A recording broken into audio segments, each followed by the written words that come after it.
હાલો મિત્રો, હમણાં વિક્રમભાઈનું એક ભાષણ સાંભળાવું, તમને મજા આવી જાય. ભાષણ એવું હે ને, ઉકા બોલાય દે, પણ એમાં શું વાંધો પડે ખબર? વિક્રમભાઈ ભાષણ તો જોરદાર કરે, બરોબર, પણ આપણું ખેડૂતનું સાંભળે કોણ? કોઈ સાંભળે? ભાષણ જ આપણે તેમ કરીને વ્યાજે સાંભળતું કોઈ ને. ખેડૂત ખબર જ છે કે ધ્યાન આમ ડૂબેલા વેસવું જ પડે. હવે વિક્રમભાઈ કહે અત્યારે ગમે ત્યારે કપાનો ટાઈમ થાય છે, કપા 800માં 1200માં વેચી દે, બરોબર, ખેડૂત વેચી દેવાને, અને પછી એવડે 1600 ભાવનો વેચે, ટેકન ભાવે. પણ એમાં વાંકીનો નકરા ખેડૂતનો જ કંઈ વાંક છે નહીં. ખેડૂતને જ બધી રીતે દાણામાં નાખીએ એટલે શું થાય? હાલો એ કયો, જ્યાં જાય ખેડૂત દાણામાં કાં માવઠો આવે ને કંઈક આવે તો બરી જાય, આખું વરા ફેલ જાય. પછી 20,000 રૂપિયા દઈ જાય, 20,000નું ખાલી હકામણ ના જીવો હોય, બીજા ક્યાં જાય? એ બધું દાણામાં જ પડ્યું રહે. એટલે વેચવાનું થાય ને ત્યારે વાંધો એ પડે. શું એટલે ન હોય ને વેચ દે પછી ખેડૂત વહેલા, પછી ટેકન ભાવે એવડે લે, પણ શું કામનું? અને એ બધું વેચાઈ ગયા પછી ટેકન ભાવ ચાલુ થાય. પેલા વિક્રમભાઈનું હે ને ભાષણ સાંભળો એટલે ખબર પડે, મજા આવી જાય. હવે વાત એટલી જ કરવાની છે કે 1622 ના ભાવ સરકારે જાહેર કર્યા. તમારો કપાસ 1200 માં પડાવી ગયા. ચાચકા ગામની અંદર કેટલો કપાસ થતો હશે મયુરભાઈ? 1 લાખ મણ થતો હશે? લાખ મણ થતો હશે ને? છોકરાઓ આ પડે છે. બેનો પેલા બેનો મખરબ લઈ લો, બેનો નો તો 1,00,000 મણ કપાસ ચાચકા ગામમાં પાકતો હોય, તમારો કપાસ 1200 મણમાં આ ભાજપના મળતિયા વેપારી એટલે કહું છું કે તમારી સામે તમારું શોષણ કરે છે, 15 વર્ષથી કરે છે, પણ તેમ છતાં આ ભારતીય જનતા પાર્ટીની સરકાર એમના વિરુદ્ધમાં કોઈ એક્શન નથી લેતી.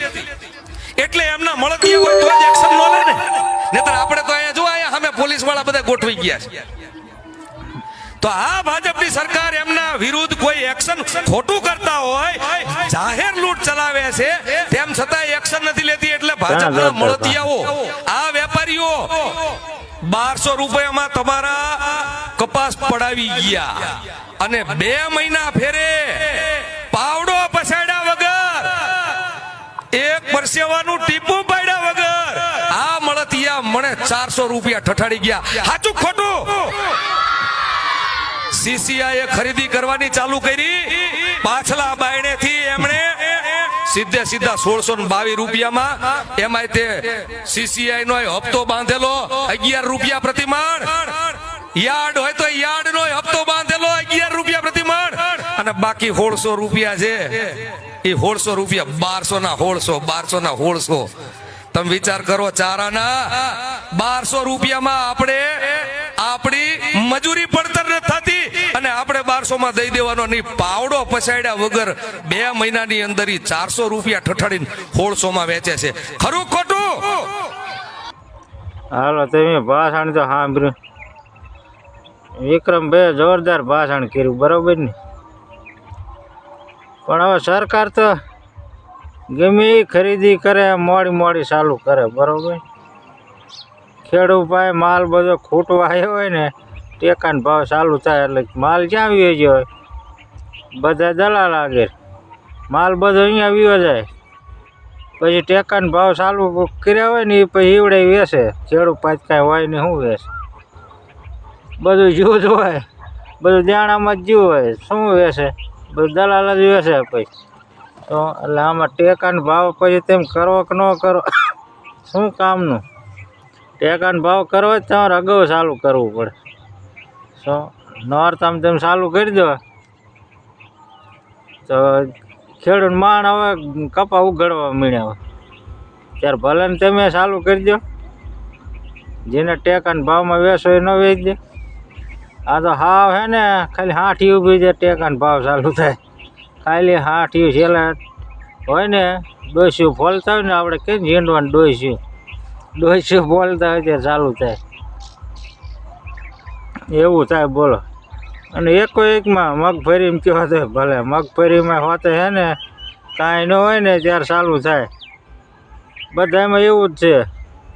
અને ખેડૂતને કોણ ન લૂંટતું. હાલો એને પાવડો પસાડ્યા વગર 400 રૂપિયા લઈ લે બરાબર. બીજી બધી વસ્તુ બકાલામ તેમ ગણો 20 રૂપિયા ખેડૂત મળે, 30 રૂપિયા જે વેચતો એને મળે, અને 10 રૂપિયા બીજો કમાય દલાલ વૈશમાં રહે. એ ડાયરેક્ટ 40 રૂપિયા એ લઈએ ને ખેડૂતનું એ જ મળે.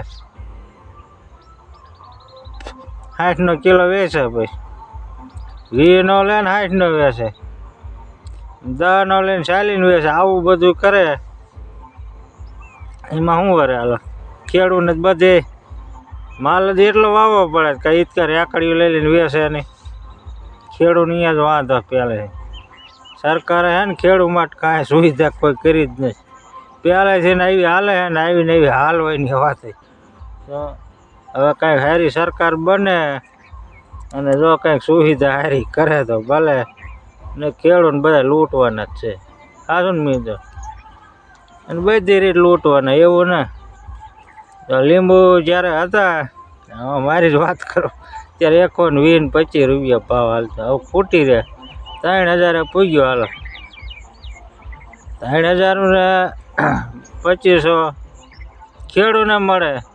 એ કેટલામાં કિલો વેચે એ જોવાનું. અને એમાં કેવી રીતે હોય?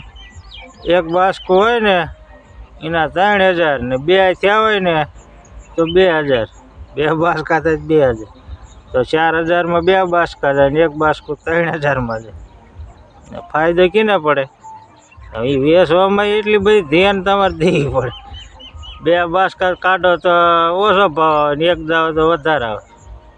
એક તો મેકો ચા, 2 બાસ્કા તમે કર્યા એક ચા મૂકો. એક તો કાંઈ વીણાય નહીં. જેમ દાદા બાસ્કા હોય એનો ભાવ ઓછો આવે. ગમે તેમાં તમે ઘઉં તમે જાજી એકદમ ઘઉં દાદા લઈને જાજો તો ઘઉંમાં ઓછો આવે. કપા લઈને જાશો તો ઓછો આવે.